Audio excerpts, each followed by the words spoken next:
Hey guys, Assalamualaikum. It's me Nina and welcome back to Nina Story. Video kali ni Nina bawa lagi cerita misteri yang tak terjawab daripada barat. Disebabkan ramai yang suka dengan konten-konten misteri, unsolved case, unsolved mystery macam tu. Jadi Nina ceritakan sekali lagi. By the way kan, Nina memang suka dengan benda-benda yang misteri tau. Sebab kita kena teka apa yang terjadi sebenarnya walaupun benda tu cumalah teori dan tak dapat jawapan pun. So, cerita pada kali ni adalah tentang seorang lelaki hartawan, jutawan yang hilang secara tiba-tiba pada abad ke-19 dulu. Masa tu dia baru je settlekan sebuah transaksi yang melibatkan jutaan dolar dan kemudian dia vanish dan hilang macam tu je. Polis cari dia di merata-rata tempat tapi tak pernah pun jumpa. Sampaikan penyiasat persendirian pun melakukan siasatan sendiri. Tapi diorang tak dapat clue apa-apa langsung. Sekarang ni kes ni telah dikategorikan sebagai misteri yang tak terjawab dan belum lagi dapat diselesaikan. Bukan tu je tau, selepas kehilangan dia tu kan, beberapa orang telah terjumpa hantu dia tau. Jadi kalau korang nak tahu macam mana cerita ni, so without wasting any time, let's get started. Ambrose Small merupakan seorang jutawan di Kanada pada abad ke-19 dulu. Dia punya kaya tu kan sampaikan dia ni ada empire theater dia sendiri tau. Tapi pada tahun 1912 macam tu, dia telah menjual empire theater dia yang berjumlah 1.7 juta dolar, kemudian dia menghilang. Dan sampai sekarang orang tak tahu kenapa dia hilang dan apa yang menyebabkan dia hilang. So macam biasalah, Nina akan kenalkan kat korang dulu siapa dia sebenarnya sebelum kita masuk step yang seterusnya. Jadi Small telah dilahirkan di Kanada pada tahun 1866. Mak dia bernama Ellen Small, manakala ayah dia pula adalah bernama Daniel. Pada tahun 1880 macam tu, family dia telah pindah ke Toronto. Sebabnya pada masa tu ayah dia telah menjadi seorang pengurus sebuah hotel. So sebelah hotel tu pula adalah sebuah Grand Opera House, tempat orang menyaksikan persembahan-persembahan teater. Jadi biasanya opera ni akan membuat persembahan-persembahan yang menarik datang daripada New York. Pada tahun 1884, semua pun bekerjalah dekat Grand Opera tadi sebagai usher dan juga pelayan bar. Lepas 5 tahun dia kerja dekat sana, dia kena buang kerja sebabnya dia bergaduh dengan pengurus dia. Pada masa ni pangkat dia dah naik dah daripada seorang bartender sebagai seorang usher, dia telah menjadi penolong pengurus. Lepas dia dah kena buang kerja dekat situ, dia pun kerjalah dekat opera lain dan pada masa ni lah dia telah belajar selok-belok perniagaan. Disebabkan sikap dia yang berdisiplin, lepas tu dia bekerja keras, akhirnya dia telah dilantik menjadi pengurus. Tak lama lepas dia naik pangkat tu kan, mak dia pula meninggal guys. And then ayah dia pun berkahwin dengan seorang wanita yang bernama Josephine, dan kalau korang nak tahu, mak tiri dia ni adalah anak orang kaya Arak. Jadi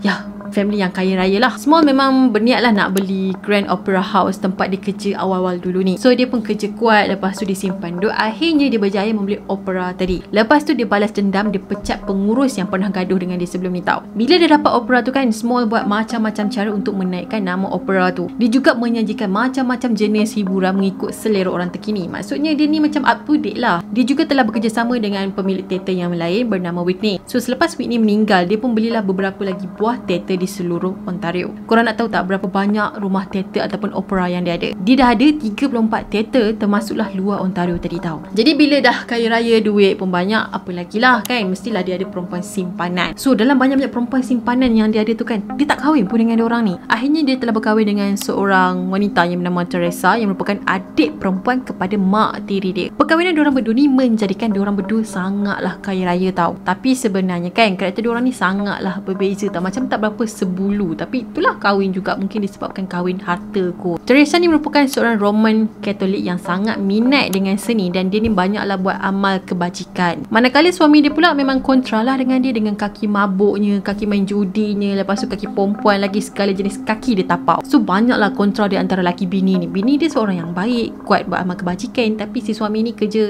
joli je. Dalam rumah teater Small tadi yang dia beli awal-awal tu kan, sebenarnya ada satu bilik rahsia tau. Dekat bilik rahsia ni lah selalunya Small akan jumpa dengan perempuan-perempuan simpanan yang dia suka. Tapi bilik rahsia ni, isteri dia tak tahu langsung tau. Walaupun diorang ni nama je suami isteri, tinggal serumah dekat rumah yang mewah, yang gah kan, tapi diorang memang tak tinggal sebilik dan diorang tak pernah ada anak. Bukan tu je, Small ni punya perangai bodoh tu lah kan. Dia ni adalah seorang yang tak bertanggungjawab dan selalu tipu rakan bisnes dia. Jadi disebabkan perangai dia yang tak berapa nak senonoh ni kan, ramailah yang benci dengan dia. Sebut je nama Small ni, semua orang macam akan menyampah dan benci gila dengan dia. Kalau boleh kan, orang memang tak nak dengar langsung nama dia. Sampai macam tu sekali lah orang benci dengan Small ni. Sampailah pada abad ke-19 macam tu, sambutan ke atas teater ni macam dah semakin berkurang. Sebab pada masa tu orang dah mula bagi perhatian kepada filem pula tau. Akhirnya Small pun decide lah untuk jual segala empire teater dia sebab dia dah mengalami kerugian. Pada 2 Disember tahun 1912 macam tu, Small dengan isteri dia berjumpa lah dengan buyer yang nak beli empire teater dia tu. Diorang pun berjumpa lah untuk tanda tangan perjanjian. Lepas tu buyer pun bagilah cek berharga $1 juta dekat Small dan juga isteri dia. Jadi lepas dah bincang apa semua, dah tanda tangan apa semua, Teresa pun ambil cek tu dan pergi ke bank untuk deposit. Lepas tu Small pun keluar bawa haluan dia dan dia berjalan kaki dalam Ribut Taufan, and then dia nak pergi ke sebuah tempat yang mana dia nak beli surat khabar dekat situ. So biasanya Small ni akan jadi orang pertama yang akan dapat surat khabar dekat situ. Dan selepas daripada tu Small tak pernah lagi dijumpai sampailah sekarang ni. Selama beberapa hari dihilangkan, orang memang tak tahu langsung yang dia hilang sebab diorang fikir dia ni tengah berjoli dengan perempuan-perempuan simpanan dia. Sampailah isteri Small sendiri yang sebarkan berita mengatakan suami dia hilang dan siapa yang jumpa suami dia akan dapat wang ganjaran sebanyak $50,000. Disebabkan wang ganjaran tu besar gila, orang-orang yang susah macam gelandangan, petani, orang yang hidup susah ni lah kan, secara automatik jadi penyiasat kepada Teresa sebab nak cari di manakah hartawan tadi tu menghilang. Tapi pada masa ni pihak polis tak tahu lagi yang si Small tu dah pun hilang sebabnya Teresa ni tak buat report polis. Jadi selepas 2 minggu kemudian barulah polis tahu. Polis tanyalah Teresa kenapa tak buat report dekat dorang kan. Jadi Teresa pun kata, saya percaya yang suami saya sekarang ni ada dengan perempuan simpanan dan dia akan balik juga nanti. Kemudian risalah kehilangan Small pun telah diedarkan di seluruh Kanada termasuklah di Amerika juga. Yang orang pelik tu kan, Small ni hilang macam tu je dengan tak bawa beg baju ke, lepas tu dia tak bawa lah duit yang banyak, tak ada. Polis pun cubalah cek kok dia ada beli tiket pengangkutan ke ataupun tempat penginapan ke,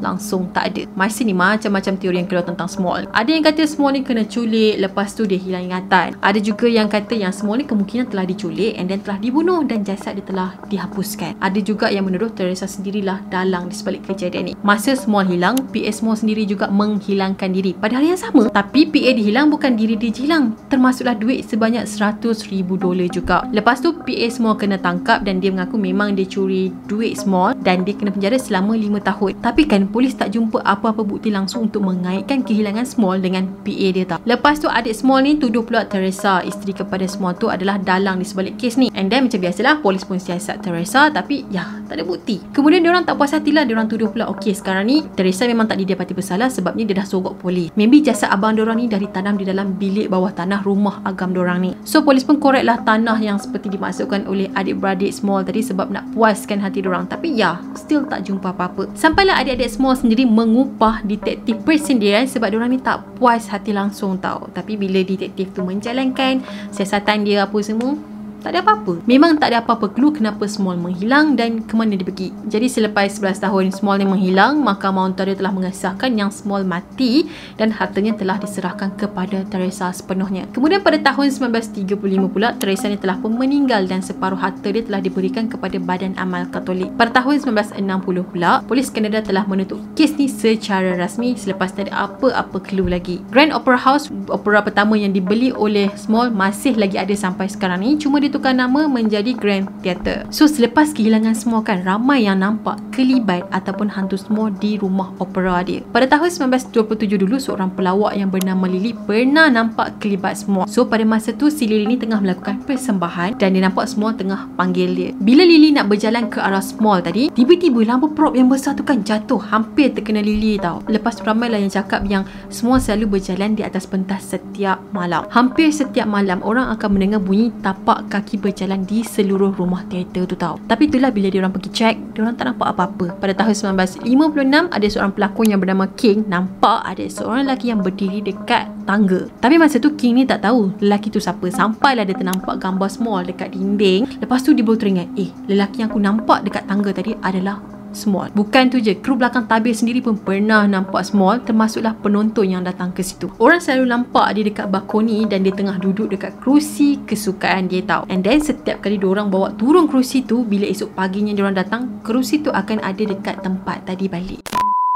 Okay guys, itu sajalah perkongsian Nina tentang Small yang hilang secara misteri. Sampai sekarang tak tahu di mana dia. Mungkin korang ada teori sendiri kenapa dia menghilang dan siapakah dalang di sebalik dia menghilang. Dia macam pelik lah sebab dia hilang macam tu je selepas dia dapat duit. Nak kata dia bawa baju pun tak ada. Lepas tu nak kata dia bawa duit banyak-banyak, dia melarikan diri pun tak ada. Tapi ada kemungkinan besar juga sebenarnya dia pun dah dibunuh oleh musuh dia. Sebabnya kan dia dibenci oleh orang ramai kan dengan perangai dia yang suka menipu, yang suka kencing orang macam tu lah pula kan. So Nina percaya mungkin musuh dia ni dah hapuskan dia. Lepas tu buat kerja clean lah, tak jumpa dia sampai sekarang. Jadi Nina nak tahu pendapat korang pula. Korang boleh komen dekat bawah. And yeah, that's it for today. Dan Nina harap korang suka dengan video yang Nina kongsikan pada hari ni. Kepada korang yang belum lagi subscribe channel Nina, korang boleh subscribe di bawah dan turn on notification sekali supaya korang tak terlepas dengan video-video yang Nina akan upload pada masa yang akan datang. Dan jangan lupa juga untuk follow Nina di Instagram. Kita akan jumpa lagi next video. Bye bye. Assalamualaikum.